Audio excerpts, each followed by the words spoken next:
स्वागत आप सबका एक बार फिर से। आज हम वास्तु लिविंग में हमारी वास्तु और फंग शुई कंसल्टेंट पल्लवी जी के साथ बातचीत कर रहे हैं वास्तु मिथ्स एंड प्रेगनेंसी विषय पर। पल्लवी जी, कार्यक्रम में आपका फिर से स्वागत।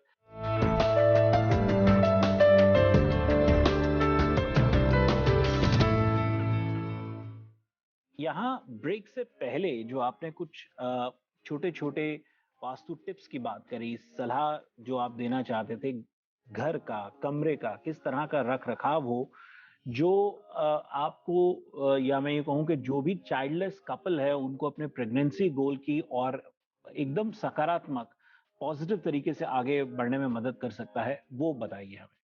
जी, मैंने सबसे पहले जो आपको एग्ज़ाम्पल दिया वो ऐसे लोगों के बारे में दिया जिनको एक उम्र के बाद भी बच्चों की इच्छा अधूरी थी, जो उन्होंने एक एज के बाद वास्तु की हेल्प लेके पूरी की। जी। लेकिन इसी के साथ-साथ, उसी टिप्स के साथ-साथ मैं अब आपके साथ एक ऐसा उदाहरण, एक ऐसा मेरा केस स्टडी शेयर करना चाहूँगी जो कि पेंसिल्वेनिया में साउथ इंडियन कपल है।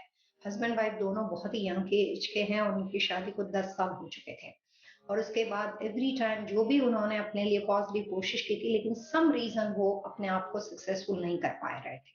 अब इन-लॉज़ साथ में रहते थे, इन-लॉज़ को भी हमेशा अपने बेटे के बच्चों को देखने की इच्छा होती है, तो थोड़ा बहुत उनकी जो वाइफ थी उनको धीरे-धीरे इन्फिनिटी कॉम्प्लेक्स होने लग गया था, उनका सेल्फ कॉन्फिडेंस लूज़ कर रहे थे और बार-बार बीमार पड़ते थे और बार-बार उनके रिश्तों के ऊपर उसका इफ़ेक्ट आता था। हस्बैंड बहुत ही सपोर्टिव था, फिर भी पति-पत्नी के जो एक होता है ना कि जब एक आदमी, कोई भी कपल में से एक आदमी नाराज़ होता है, किसी वजह से वो दुखी होता है, तो रिश्तों पे उसका रिफ्लेक्शन गलत ही आता है। तो बिल्कुल, बस बॉस बिल्कुल। के साथ भी थोड़ा बहुत टॉर्चरिंग वाला माहौल घर में था, आप समझ सकती हैं।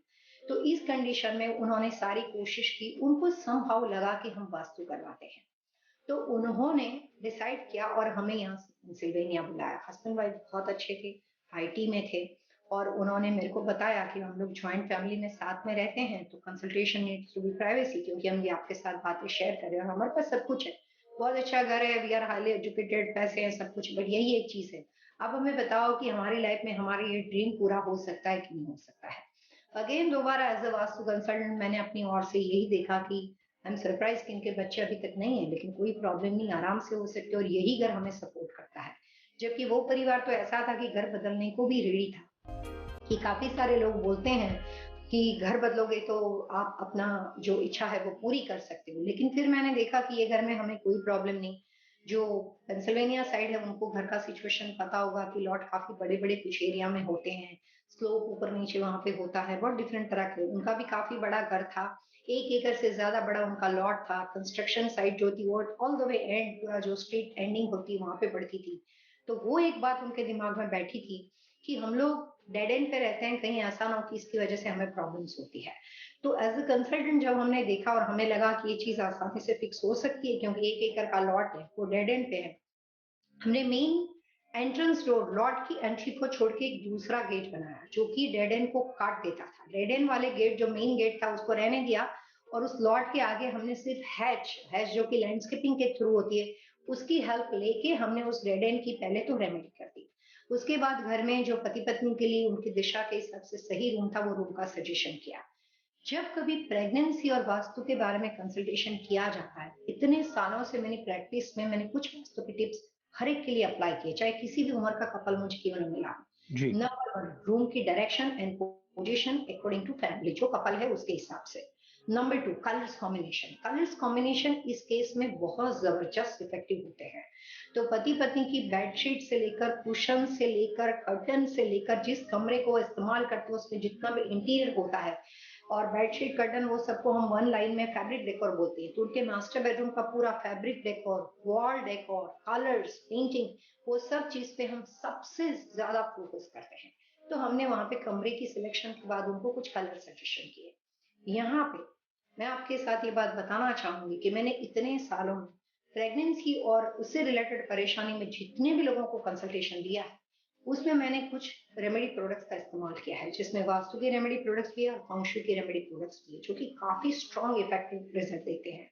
तो जो बेडरूम की पोजीशन में सोने की जो पोजीशन होती है, स्लीपिंग डायरेक्शन जिसको बोलते हैं, उस पे हम लोग फोकस करते हैं। यहाँ पे हमारे पास कोई कॉमन टिप्स नहीं होती है, क्योंकि कपल के अनुसार व्यक्ति दर व्यक्ति वो बातें बदल जाती है। तो वहां पे भी फोकस किया जाता है। Sleeping position, bed direction, colours, interior के बारे में हम बात कर चुके हैं। और जो पति पत्नी वहां पे रहते हैं उनकी डेट ऑफ बर्थ के अनुसार उस रूम की जो स्ट्रक्चर और रूम की जो दिशा होती है उसको ध्यान में रखकर वहां पे कुछ डेकोरेशन के लिए कुछ एलिमेंट को सजेस्ट किया जाता है। कुछ लोगों को मैंने बहुत ज्यादा मेटल लगाने को सजेशन दिया है। कुछ लोगों को कई बार बहुत ज्यादा वुड से रिलेटेड चीजें, कई बार सैंडलवुड, और जो उनकी बेड पोजीशन होती है वहां पे बिलो द बेड वास्तु के हिसाब से कुछ रेमेडीज को अप्लाई किया जाता है। और वो सारी चीजें मिला के जिस पर्पज से भी वो, चाहे मेडिकल साइंस का उपयोग लेते हैं, चाहे अपने हिसाब से फैमिली के लिए अपना ड्रीम प्रोजेक्ट आगे बनाने के लिए कोशिश करते हैं, हमारा काम एज अ वास्तु कंसल्टेंट उसके प्रयास को सक्सेसफुल बनाने का है। ये जो यंग कपल था उनके लिए भी products, remedy, direction, sleeping position, colours and landscaping है, ये सारी चीजों का प्रयास करके फिलहाल उस कपल के पास ट्विंस है, एक बेटी है अरे और वाह! एक बेटा। हाँ, ट्विंस है। जी। एक तो न्यूज़ यहाँ है, यहाँ एक बात पल्लवी जी जो तमाम बेबी को चाहने वाले को जब दो बच्चे साथ में मिलते हैं, आप सोच सकते हो कि किस तरह की फीलिंग आती होगी। बिल्कुल, बिल्कुल मैं समझ सकता हूँ वो इसको कह सकते हैं ना कि सोने पे सुहागा वाली बात होगी कि कहाँ एक से वंचित थे और कहाँ God bless them with 2 kids तो ये ट्विन्स का मैं बिल्कुल समझ सकता हूँ। पल्लवी जी आपसे ये ज़रूर जानना चाहूँगा कि अब उत्सुकता इस बात की है कि जैसे आपने कलर्स की बात करी, डायरेक्शन की बात करी, अलग-अलग चीज़ों की आप थोड़ा गाइडेंस दे रहे थे। कुछ चीजें हो सकता है व्यक्ति दर व्यक्ति, कपल दर कपल हो सकता है कि अलग हो, लेकिन समांतर स्तर पर क्या-क्या चीजें हैं जिनको गौर करना चाहिए, ध्यान देना चाहिए? और खास एक बात ये कि भी जिस तरह से आप इस कपल का बता रहे थे, पेंसिल्वेनिया वाले कपल की बात बता रहे थे। देखिए, जब व्यक्ति ने हस्बैंड, वाइफ, कपल दोनों ने मन बना लिया हो टू एक्सपैंड देयर फैमिली और नहीं हो पा रहा है और वो किसी वजह से मामला टलता जा रहा है, लटकता जा रहा है, देर होती जा रही है, उस वक़्त में मानसिक परिस्थिति भी व्यक्ति की काफ़ी बिगड़ जाती है। उस वक़्त में मेंटल बैलेंस भी थोड़ा-सा ये होता है कि इन्फीरियॉरिटी कॉम्प्लेक्स का जिस तरह से आपने ज़िक्र किया वो आने लगता है। तो ये सब चीज़ों को भी इंटैक्ट रखना, मज़बूत रखना ज़रूरी है। तो 2 सवाल आपसे मैं कर रहा हूँ। एक और तो ये कि उस वक़्त में मानसिक परिस्थिति ठीक-ठाक रहे, उसमें वास्तु कैसे मदद कर सकता है? और जो छोटे-छोटे आपने सुझाव आपने जिनका ज़िक्र किया था, वो समांतर स्तर पर क्या हैं? सबसे पहले एज़ अ वास्तु कंसल्टेंट मैं आपको ये बताना चाहूँगी कि ऐसा कौन-सा वास्तु दोष है, वो आपकी हर तरह की फैमिली को आगे बढ़ाने की इच्छा को रोकता है, चाहे आप किसी भी एज और किसी भी उम्र के व्यक्ति क्यों ना हो। कई बार लोगों को लगता है कि प्रेगनेंसी के लिए ज़्यादातर रिस्पॉन्सिबल मेडिकल साइंस और उनकी फिजिकल कंडीशन होती है। मैं एज़ अ वास्तु कंसल्टेंट इस बात को मना करती हूँ।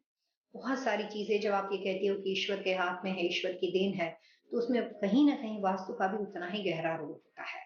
आपकी मेडिकल और फिज़िकल कंडीशन अच्छी हो, ना हो, जो भी मेडिकल के हिसाब से हो, वो आपका और आपके डॉक्टर का सब्जेक्ट होता है। लेकिन जिस इच्छा को आप पूरी करना चाहते हो, जिस उम्मीद को आप आगे बढ़ाना चाहते हो, उसको फुलफ़िल करने में आपके घर का वास्तु आपको डेफ़िनिटली मदद कर सकता है। चाहे वो इच्छा किस तरह की भी क्यों ना हो। चाहे वो इच्छा आपकी ऐसी क्यों ना हो कि आप चाहते हो कि भई मेरा परिवार आगे बढ़े। यहाँ पे तो विकास जी आज के ज़माने में तो अलग-अलग तरह के उम्र के लोगों के अलावा हमने कुछ ऐसा भी देखा हुआ है कि लोग कई बार जो सिंगल मदर होती है या काफ़ी अपने परिवार के लिए कोई सपोर्ट कर ढूँढने वाले कुछ एज उम्र के बच्चे होते हैं। बच्चों को एडॉप्ट करके भी आप अपनी इच्छा पूरी कर सकती हो, मेडिकल साइंस की हेल्प लेकर भी इच्छा पूरी कर सकते हो, अपने घर परिवार में से भी किसी का बच्चा एडॉप्ट करके आप ले सकते हो। लेकिन बात यहाँ पे होती है कि जिस घर में आप खड़े हो, जहाँ पे आप अपनी उम्मीद को फुलफिल करते हो, उस प्रॉपर्टी रेंटल हो, खुद की हो, अपार्टमेंट बिल्डिंग हो या सिंगल फैमिली हो, उसमें कुछ वास्तु दोष ऐसे नहीं होने चाहिए जो आपको परिवार को आगे बढ़ाने में, प्रेगनेंसी में और बच्चों के साथ अपनी लाइफ को देखने का जो सपना होता है, उसमें वो वास्तु दोष आपको परेशान करे। तो पहले जी। वास्तु दोष अगर हम समझेंगे तो रेमेडी अपने आप ही समझ आ जाएगी। हुँ, हुँ। वास्तु शास्त्र के अनुसार सबसे पहले जिस प्रॉपर्टी को आप खरीदते हो, जिस घर में आप रहते हो, कोई भी स्ट्रक्चर हो, अपार्टमेंट में डिफरेंट वास्तु दोष होता है, सिंगल फैमिली होम में डिफरेंट होता है, चाहे वो रेंटल हो कि खुद का हो।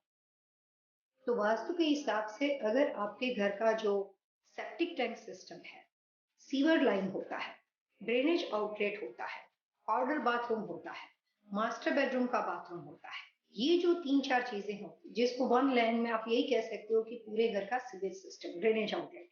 सेप्टिक टैंक भी जो होता है वो काफी आपको पता हो गया कि वर्जीनिया वगैरह घरों में आज की तारीख में भी सेप्टिक टैंक बहुत जगह पे है। जी। दुनिया में भी बहुत जगह पे सेप्टिक टैंक है। जो हमने पहले कपल के बारे में बात की थी, वहाँ पे हमने लॉट में जो रेमेडी की थी वो टी जंक्शन के साथ-साथ सेप्टिक टैंक की रेमेडी अपने आप होती थी। तो उसमें कई बार ऐसा होता है कि ऐसी चीज़ें होती है कि एक रेमेडी करने से 2 प्रॉब्लम सॉल्व हो जाते हैं। तो अगर वास्तुशास्त्र के नियम के अनुसार जिस घर में आप अपने परिवार को बढ़ाना चाहते हो, बच्चों के माध्यम से, फैमिली के माध्यम से, चाहे आप एडॉप्शन करना चाहते हो, चाहे आप मेडिकल साइंस की हेल्प लेते हो या खुद आप अपना बच्चा चाहते हो, डजंट मैटर। लेकिन नॉर्थ ईस्ट कॉर्नर में कोई भी तरह की toilet system, drainage outlet, septic tank या सीवेज सिस्टम होती है, तो उस घर में इस तरह की कोशिश करने वाला जो परिवार होता है, कपल होते हैं, जो फैमिली होती है, उनको अपनी इच्छा पूरी करने में सफलता नहीं मिलती है। तो एज अ वास्तु कंसल्टेंट सबसे पहले हम ये कोशिश करते हैं कि उस घर का नॉर्थ ईस्ट कॉर्नर कोई भी तरह के ड्रेनेज आउटलेट, सीवेज सिस्टम और अगर हो तो वहां पे उसके लिए रेमेडी की जाती है। घर बदलने की आवश्यकता नहीं है। रेमेडी लैंडस्केपिंग की भी हो सकती है, प्रोडक्ट्स की भी हो सकती है, कलर्स की हो सकती है, मल्टीपल चीजें होती है, डिपेंड करता है स्ट्रक्चर कैसा है।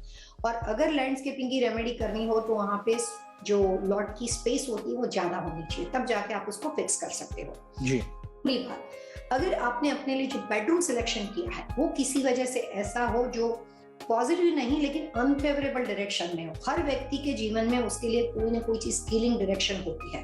ज्योतिष शास्त्र के हिसाब से भगवान रामचंद्र या कृष्ण भगवान या इंसान या कोई भी व्यक्ति की ऐसी आज तक जन्म पत्री नहीं बनी हुई जिसके सारे ग्रह अच्छे हो। हर आदमी के जीवन में कुछ अच्छे ग्रह होते हैं, कुछ बुरे ग्रह होते हैं। हर हॉरोस्कोप में, टीवा में कुछ अच्छे ग्रह होते हैं, बुरे ग्रह होते हैं। तो जैसे आप कहते हो कि बुरे ग्रह का साथ लेकर चलोगे तो नुकसान होगा, वैसे एज ए वास्तु कंसल्टेंट हम ये कहते हैं कि भैया जो अच्छी दिशा है, जो फायदेमंद है, वहां पे उठो बैठो, जो भी अपनी डेली एक्टिविटी है वो करो। लेकिन जो आपकी नेगेटिव डायरेक्शन है, जो नकारात्मक अनफेवरेबल दिशा है, उसमें अगर आप अपना उठना बैठना, आपकी लाइफस्टाइल, आपकी लाइफ पैटर्न ऐसी बनी हुई कि वहीं पे आपका सबसे ज्यादा बैठना उठना होगा और वहां पे उस कंडीशन में आप अपने लिए कोई भी पॉजिटिव कोशिश करोगे, अपनी इच्छा के अनुसार आगे बढ़ने की कोशिश करोगे, चाहे बिजनेस एक्सपांड करने की हो, चाहे फैमिली की हो, चाहे घर की हो, रियल एस्टेट डेवलपमेंट की, कोई भी हो, तो वहां पे आपको एक या दूसरे तरीके से ऑब्स्टिकल आते हैं। वही चीज प्रेगनेंसी के बारे में भी होती है, बेबी प्लान करने वाले कपल के बारे में भी होती है और मेडिकल साइंस लेकर उसकी हेल्प से आगे बढ़ने वाले परिवार के लिए भी होती है। तो पहली टिप्स ये हो गई कि अनफेवरेबल डायरेक्शन को अवॉइड करना है और वो अनफेवरेबल डायरेक्शन खुद दिलो दिमाग से नहीं ढूंढना है। यहाँ पे वास्तु और मिथ्स की जो हमारी सीरीज है उसमें कहना चाहूंगी कि बहुत सारे लोगों के दिमाग में ऐसा है कि साउथ की दिशा में सो गए तो फिर आपको जो भी आपका प्रेगनेंसी की जो इच्छा है वो अधूरी रहती है, या साउथ ईस्ट को अवॉइड कर दो। एज अ वास्तु कंसल्टेंट मैं 1989 से अपने सब्जेक्ट में प्रैक्टिस करी और मैंने प्रेगनेंसी के लिए अनबिलीवेबल कपल को अलग अलग कंट्री में अलग अलग रिलीजन के लोगों को हेल्प की है। मैंने आपको कभी नहीं कहा कि साउथ में मत बैठो, साउथ ईस्ट में मत बैठो या साउथ वेस्ट में मत बैठो। मैं सिर्फ इतना कहना चाहूंगी वो व्यक्ति दर व्यक्ति इंडिविजुअल डायरेक्शन होती है और वो चीज आपको वास्तु कंसल्टेंट के थ्रू समझनी है कि मेरे लिए अनफेवरेबल दिशा क्या है और उस दिशा में उठना बैठना अवॉइड करना है। एक छोटा सा ब्रेक लेते हैं। ब्रेक के उस पार पल्लवी जी से जानेंगे टिप ऑफ द वीक और फिर आज के विषय पर बातचीत जारी रहेगी। बहुत जल्द हाजिर होंगे।